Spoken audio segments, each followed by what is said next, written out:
का standard deviation जो भी रहेगा उसको अपन स्टैटिस्टिक्स बोलते हैं। और पॉपुलेशन का जो रहेगा, पॉपुलेशन जो है, पॉपुलेशन का जो अपन मीन वैल्यू निकालेंगे पॉपुलेशन की, या पॉपुलेशन का स्टैंडर्ड डेविएशन निकालेंगे, जो भी टर्म्स निकालेंगे उसको अपन बोलते हैं पैरामीटर। क्या बोलते हैं इसको? पैरामीटर। तो इस तरह स्टैटिस्टिक का मतलब क्या होता है? These are the measure, these are the statistic का मतलब measure of sample, and parameters का मतलब क्या होगा? Measure of population. पॉपुलेशन के मेजर्स को अपन पैरामीटर बोलेंगे और सैंपल के मेजर्स को अपन स्टैटिस्टिक बोलने वाले हैं। तो जैसे सैंपल है, सैंपल का अगर मीन निकाल रहे अपन, सैंपल का मीन निकाल रहे हैं तो उसको अपन एक्स बार के साथ डिनोट करेंगे, है ना? सैंपल का मीन निकालेंगे तो उसको एक्स बार के साथ डिनोट करोगे।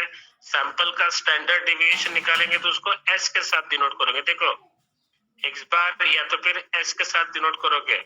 सैंपल का साइज, सैंपल का साइज अगर निकालना है तो उसको स्मॉल एन के साथ डिनोट करोगे। देखो, ये सारे क्या है? स्टैटिस्टिक है। एक्स बार हो गया, एस हो गया, एन हो गया, ये क्या है? स्टैटिस्टिक्स है ना? उसी तरह अगर ये जो पॉपुलेशन है, पॉपुलेशन का अगर साइज निकालते, साइज ऑफ द पॉपुलेशन, उसको अपन कैपिटल एन के साथ डिनोट करोगे। Size of the population which is denoted by capital N. Mean value of the population which is denoted by mu, mu का use करोगे। और उसी तरह स्टैंडर्ड डेविएशन ऑफ पॉपुलेशन, उसके लिए अपन सिग्मा का यूज करते हैं। तो capital N, mu and sigma, these are the, है ना, these are the Greek letters बोलते हैं इसको। ये क्या है? ग्रीक लेटर्स है ना? तो capital N, mu and sigma, these are the Greek letter का यूज करते हैं टू रिप्रेजेंट द पैरामीटर्स को रिप्रेजेंट करने के लिए। तो याद रखना है कैपिटल एन बोला गया तो आपको समझ जाना है कि this is the size of the population. Mu, mu का मतलब क्या होगा? Mean value of the population. And sigma, sigma का मतलब क्या होगा यहाँ पे? That is the standard deviation of the population. उसी तरह अगर सपोज स्मॉल एन आया तो स्मॉल एन का मतलब क्या होगा? दिस इज द स्टैटिस्टिक से रिलेटेड, यानी कि सैंपल से रिलेटेड रहेगा। This is the size of the sample size बोलेंगे स्मॉल एन। एस का मतलब standard deviation of the sample, and X bar का मतलब क्या होगा यहाँ पे? कि mean value of the sample. और mean value of the sample हो गया कि या mean standard deviation of the sample, इसको अपन स्टैटिस्टिक बोलते हैं। और जो भी टर्म्स रहेंगे which is related to population, उसको अपन पैरामीटर बोलते हैं। आ रहा क्या ख्याल में? Yes sir. है ना? तो ये याद रखना है कि इस तरह पॉपुलेशन और सैंपल, पॉपुलेशन में से कुछ सैंपल अपन निकालते हैं यहाँ पे, ठीक है? एंड उस जो भी इंटरप्रिटेशन आएगा उसको जनरलाइज करते हैं, किसके लिए? पॉपुलेशन के लिए, है ना? तो ये जो टेक्निक है इसको अपन बोलते हैं दैट इज कॉल्ड इन्फरेंसिव स्टैटिस्टिक। और इन्फरेंसिव स्टैटिस्टिक में अपन जो निकालेंगे यूनिवर्स में से जो सैंपल निकालेंगे that is called sample point, है ना? आ रहा है ख्याल में? अभी ये जो डेटा रहता है ना, ये जो डेटा रहेगा कि सैंपल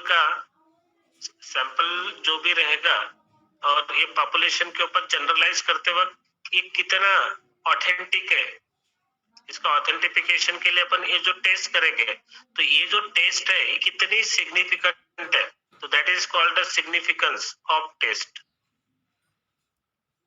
सिग्निफिकेंस ऑफ टेस्ट यानी कि ये जो जनरलाइजेशन जो करने वाले अपन सैंपल्स का जनरलाइजेशन टू पॉपुलेशन के लिए, तो ये जो टेस्ट रहेगी वो कितनी ऑथेंटिक है ना?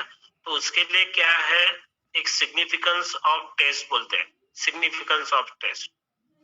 तो सिग्निफिकेंस ऑफ टेस्ट में याद रखना है कि अपन एक तो 1% सिग्निफिकेंट देखते हैं, या तो फिर 5%, 5% सिग्निफिकेंट है ना, 5% सिग्निफिकेंट देखते या तो फिर 1%, यानी कि ये जो कितने परसेंट तक, 5% तक जो ऑथेंटिक है या 1% तक ऑथेंटिक है ना, तो उसके लिए एक तो 1% रहेगा या तो फिर 5% सिग्निफिकेंस, इसलिए तो सिग्निफिकेंस ऑफ टेस्ट मीन्स 1% रहेगा या तो फिर 5% अपन निकालेंगे यहाँ पे।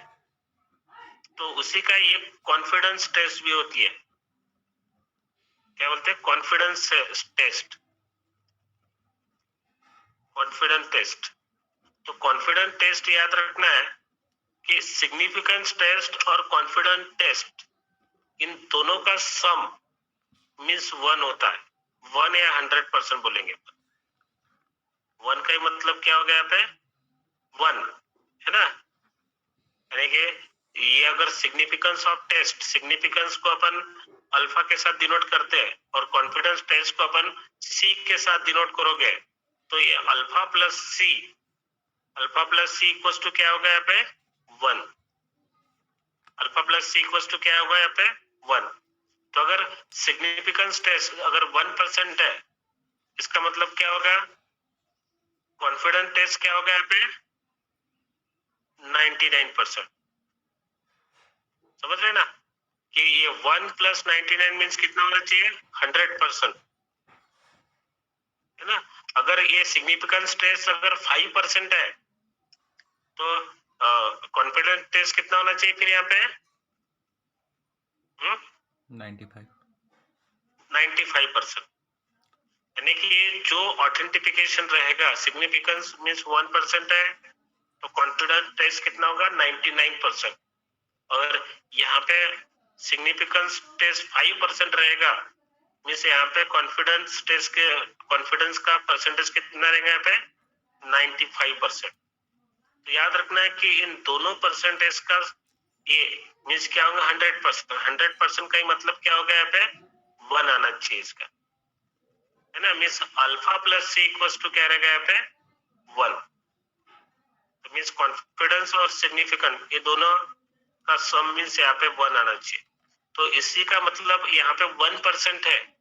अगर अगर सपोज करते हैं कि सिग्निफिकेंस दैट इज द कितना लेवल ऑफ सिग्निफिकेंस वो देखेंगे अपन, 1% ऑफ सिग्निफिकेंस है या तो फिर 5% ऑफ सिग्निफिकेंस रहेगा, तो उतने परसेंट तक ने क्या वो डेटा अपना मीन्स सिग्निफिकेंस का उल्टा कॉन्फिडेंस मीन्स यहाँ पे अपना 1% है, 1% के अंदर आता, तो इसका मतलब 99% अपनी टेस्ट करेक्ट है, 99% तक अपनी जो जनरलाइजेशन रहेगा वो क्या रहेगा अपना करेक्ट रहेगा। और 5% रहा, 5% सिग्निफिकेंस टेस्ट रही, तो कम से कम 99 और 95% अपनी टेस्ट जो जनरलाइजेशन रहेगा वो क्या रहेगा करेक्ट रहने वाला, या तो फिर जो जनरलाइजेशन रहेगा विच इज द एक्सेप्टेड या तो फिर रिजेक्टेड रहेगा।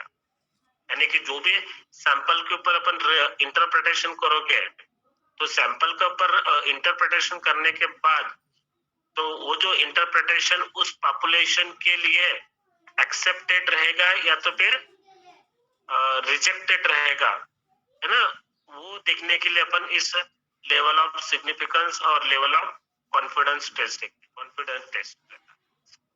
तो पढ़ते वक्त याद रखना है कि 1% सिग्निफिकेंस मीनिंग क्या होगा, 99% अपना ऑथेंटिक रहेगा डेटा, यानी उसके अगर 1% अगर सिग्निफिकेंट रहता है तो, और 5% रहता तो 95% तक ऑथेंटिक रहेगा अपना डेटा, है ना। और इसी का सम मींस ये रहेगा। आ रहा है क्या ख्याल में? Yes sir. है ना, तो ये हो गया अपना level of significance and confidence देखते हैं। फिर देखो यहाँ पे अपने को देखना है टेस्ट ऑफ हाइपोथेसिस,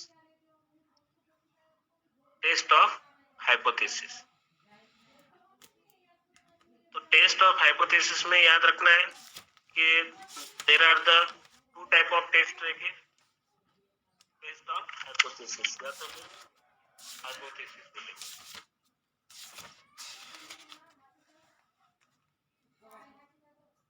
तो twist of hypothesis.